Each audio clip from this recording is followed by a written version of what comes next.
enfants, comment ça va? Est-ce que vous êtes prêts encore pour un autre petit moment avec moi? Vous vous rappelez que la semaine dernière, on a partagé un petit peu l'histoire de la Bible. On a beaucoup parlé de ça. Aujourd'hui, on va voir une deuxième histoire. Je vais vous raconter une histoire qui est écrite dans cette Bible. Mais avant de commencer, nous allons prier, vous à la maison et moi ici. Nous allons fermer les yeux et vous allez m'accompagner dans une prière. Seigneur Jésus, nous te remercions pour cette journée. Nous te disons merci, Seigneur, parce que nous pouvons ensemble, encore une fois, apprendre de ta parole, connaître la Bible et recevoir ce qui est un aliment pour nous, ce qui nous fera de bien. Nous te remercions beaucoup. Nous te disons, Seigneur, que nous voulons encore te connaître et que nous t'aimons beaucoup. Merci au nom de Jésus. Amen. Et vous voyez que aujourd'hui, comme dimanche dernier, il y a mes amis qui m'accompagnent ici parce qu'ils ont tellement aimé l'histoire qu'aujourd'hui, ils ne voulaient pas perdre la suite. Alors, est-ce que vous avez en mémoire ce qu'on a appris la semaine dernière? Nous avons parlé d'un livre très important qui s'appelait comment? Vous le dites à la maison? Avec moi, la Bible. Oui, c'est ça. Là, celle-ci, c'est la mienne. Et nous avions dit que dans cette Bible, Dieu a trouvé un moyen de communiquer avec nous et nous avions vu toutes les façons dans lesquelles sa parole pouvait nous venir, pourrait nous faire du bien. Et parmi les choses que nous avons vues, nous avons vu que sa parole, c'était comme une lampe. Ça voulait dire qu'elle nous éclairait, qu'elle nous montrait des choses. Et nous avons vu aussi que sa parole, c'était comme un aliment pour nous, comme quelque chose de délicieux, qui nous donnait de la force. Quelque chose qui nourrissait l'intérieur. Pas seulement notre chair. Parce que quand nous avons faim, nous pouvons manger de la nourriture. Mais quand nous avons besoin d'être heureux, besoin de ne pas avoir peur, besoin d'avoir toujours la joie, qu'est-ce que nous pouvons manger? Ah oui, aujourd'hui, je vais vous apprendre qu'est-ce que nous pouvons manger. Et ça se trouve aussi dans sa parole, qui est la Bible. Et vous allez dire à maman ou à la personne qui est avec vous d'aller chercher avec nous une histoire très intéressante qui se trouve dans la Bible, dans un livre qui s'appelle Jean. Dans les livres de Jean, il y a une histoire sur Jésus. Vous savez qui est Jésus? Jésus, c'est le Fils de Dieu. Jésus, il habite ici, dans le cœur de chacun de nous, pour qu'il habite ici, dedans, à l'intérieur. Qu'est-ce que nous devons faire? Nous devons lui demander de venir habiter en nous. Et comment nous pouvons faire ça? Nous pouvons prier et demander à Dieu, qui est le Père de Jésus, de faire venir Jésus dans notre cœur. Pourquoi? Pour que tout ce qui est mauvais en nous sorte et pour qu'il puisse habiter à l'intérieur de nous et être toujours là quand nous avons besoin. Parce que vous savez quoi? Je vais vous apprendre aujourd'hui quelle était l'importance d'être l'ami de Jésus, d'être avec lui tout le temps. Vous savez que quand Jésus habitait ici, il avait beaucoup d'amis qu'il aimait trop fort parce que là où il arrivait, il y avait des choses extraordinaires qui se passaient. Il y avait beaucoup de miracles qui arrivaient. Est-ce que vous savez qu'est-ce que c'est un miracle? Quelqu'un pourrait m'expliquer ça? À la maison, j'entends quelques-uns qui essayent de me dire qu'est-ce que ça veut dire un miracle. Est-ce que vous savez qu'est-ce que c'est? Un miracle, c'est quelque chose que personne d'autre peut faire, seulement Jésus et seulement Dieu. C'est des choses extraordinaires, des choses qui nous émerveillent, des choses que nul autre que Jésus peut réaliser. Qu'est-ce que ça serait un miracle? Par exemple, est-ce que papa et maman, ils peuvent arrêter la tempête? Si aujourd'hui, les vents ils soufflaient très fort à l'extérieur, et les arbres commencent à bouger de toutes ses forces. Il y a des choses qui commencent à s'envoler, à partir. Est-ce que maman et papa peuvent sortir de la maison et dire au vent, tout arrête maintenant? Est-ce que vous croyez que les vents, ils pourraient l'obéir? Je ne sais pas. Est-ce que par exemple, si nous devons traverser une rivière, nous devons traverser la mer et nous n'avons pas de bateau, est-ce que l'un de vous pourrait dire, allô, maintenant, tu vas me faire un chemin pour que je puisse passer parce que je n'ai pas de bateau? Alors, la mer nous obéit, ou la rivière nous obéit, et un chemin s'ouvre juste devant nous. Est-ce que nous pouvons faire ça? Je crois que nous ne pouvons pas faire ça. Même si on était des magiciens, nous ne pourrions pas faire que la rivière s'ouvre ou que la tempête s'arrête. Mais Jésus, il pouvait faire ça et il pouvait faire encore beaucoup plus de choses. Et ça, c'était des miracles. Alors les gens le suivaient partout parce qu'ils voulaient voir qu'est-ce qu'il était capable de faire. Il faisait des choses extraordinaires. Il guérissait de malades. Et il donnait à manger à des multitudes de personnes qui n'avaient pas à manger. Il faisait le bien là où il allait.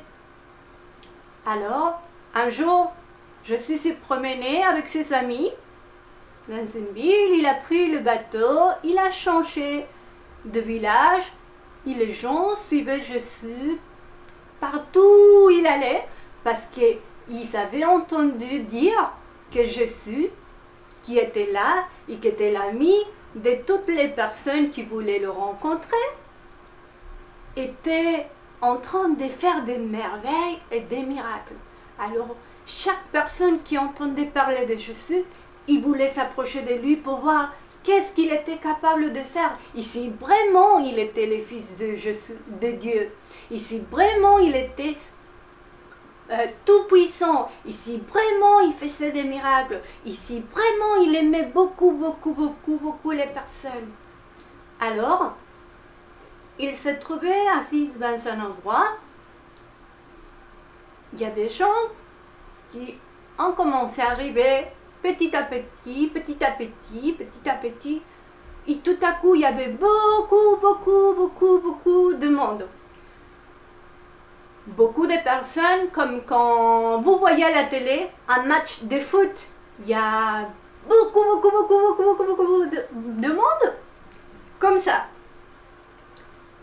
Et Jésus y parlait, il partageait la parole, il parlait avec les gens, et la nuit commençait à approcher, et les gens restaient là, ils ne voulaient pas partir, mais ils commençaient à avoir faim. Alors Jésus, il a dit à un de ses amis qui s'appelait Philippe,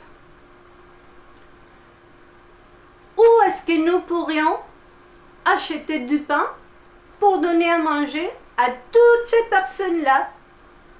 Rappelez-vous, il y avait beaucoup de monde, comme dans un match de foot. Et Philippe, il a vu, ah, Jésus, c'est un problème. Parce que même avec l'argent que nous avons, nous ne pourrions pas acheter autant de pain pour nourrir toutes ces personnes. Tout cet argent-là que nous avons ne suffira pas pour nourrir tous ces mondes. Qu'est-ce que nous pouvons faire? Tout ça ne suffit pas. Alors, il y a un de ses amis qui était tout près de Philippe et de Jésus qui discutaient. Il a dit, il s'appelait André, il a dit,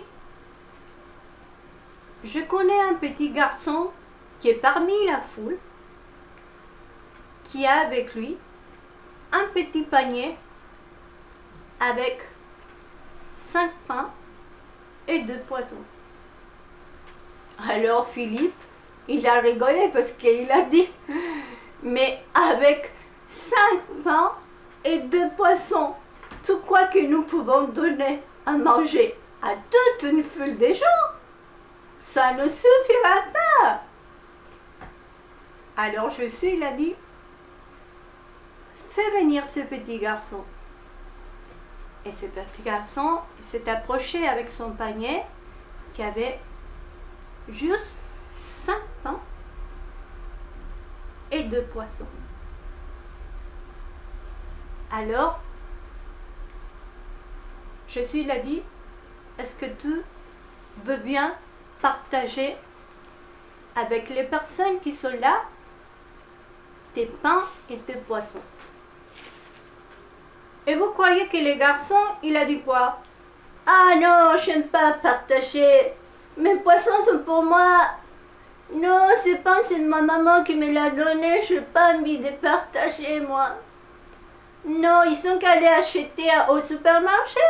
Ils sont qu'à leur demander à leur maman de préparer pour eux. Non, je n'ai pas envie. Ma maman m'a dit que c'est pas bien de partager. Que je dois garder tout ce qui est à moi pour moi, tout seul. Non, il n'a pas dit ça. Parce qu'il savait que c'était bien de partager. Même si ce que nous avons, c'est une petite chose, c'est bien de venir les autres et de partager ce que nous avons. Est-ce que tu as des jouets que tu peux partager avec tes petits frères? Est-ce que tu as parfois à l'école des choses que tes camarades ils ne peuvent pas acheter et par exemple ils te demandent est-ce que tu peux me prêter tes crayons pour mon coloriage parce que je n'en ai pas? Qu'est-ce que tu dirais? Non, je ne te prête pas parce que ma maman elle m'a dit qu'il ne faut pas prêter ses affaires. Non, j'ai pas envie de jouer avec toi, tu vas casser mes jouets. Non, j'aime beaucoup mon jouet, je ne veux pas que tu l'utilises. Non, tu m'embêtes, mon frère. Joue avec tes jouets. Non, j'ai pas envie de partager mes gâteaux avec toi, même si tu as faim. Non. Jésus, il nous apprend qu'il vaut mieux partager qu'être égoïste. Et que si nous sommes capables de partager une toute petite chose, avec une toute petite chose, il peut faire quelque chose de merveilleux. Il peut faire ce qu'il appelle un miracle.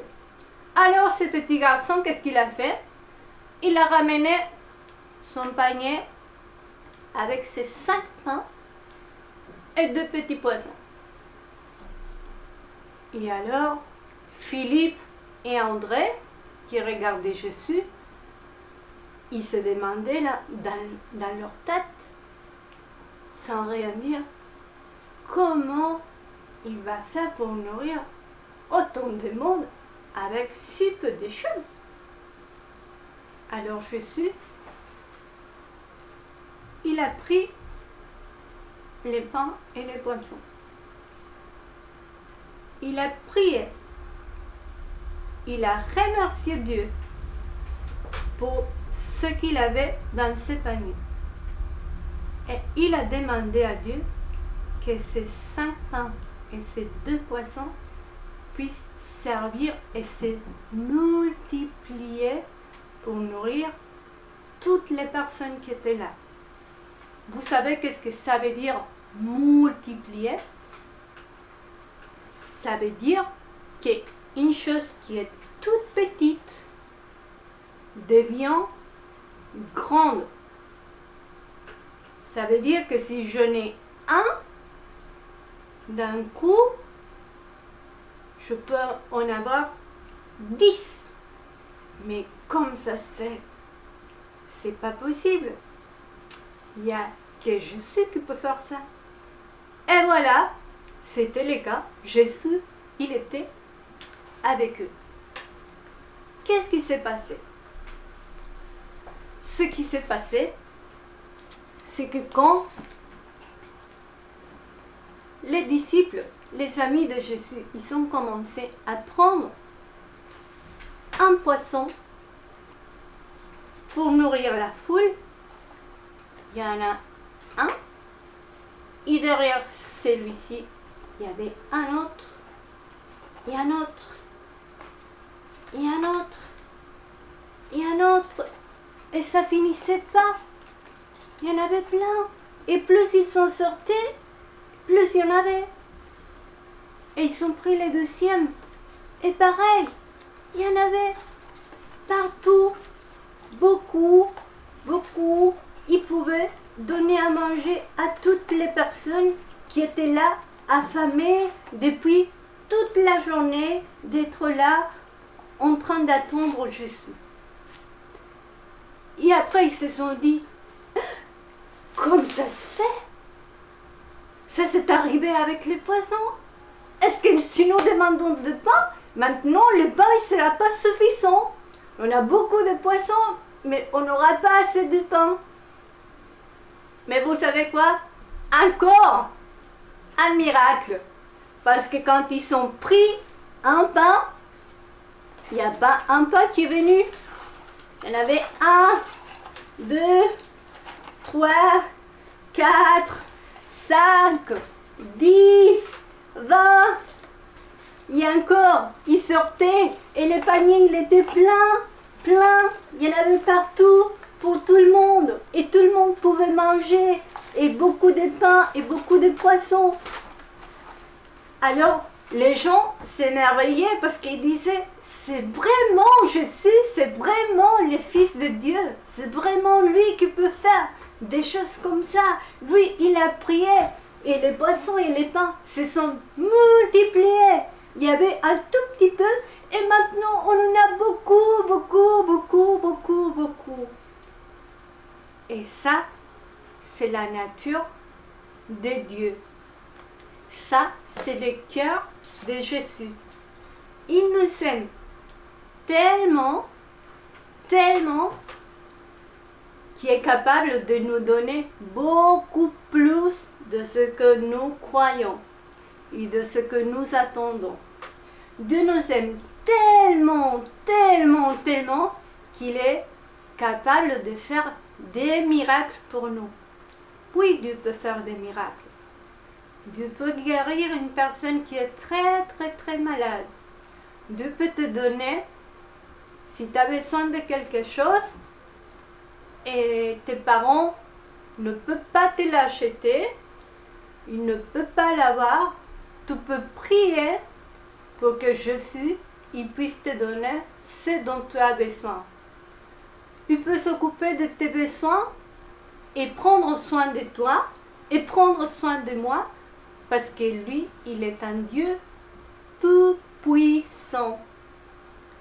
Et ça, c'était de la nourriture pour le corps, pour l'estomac qui avait faim.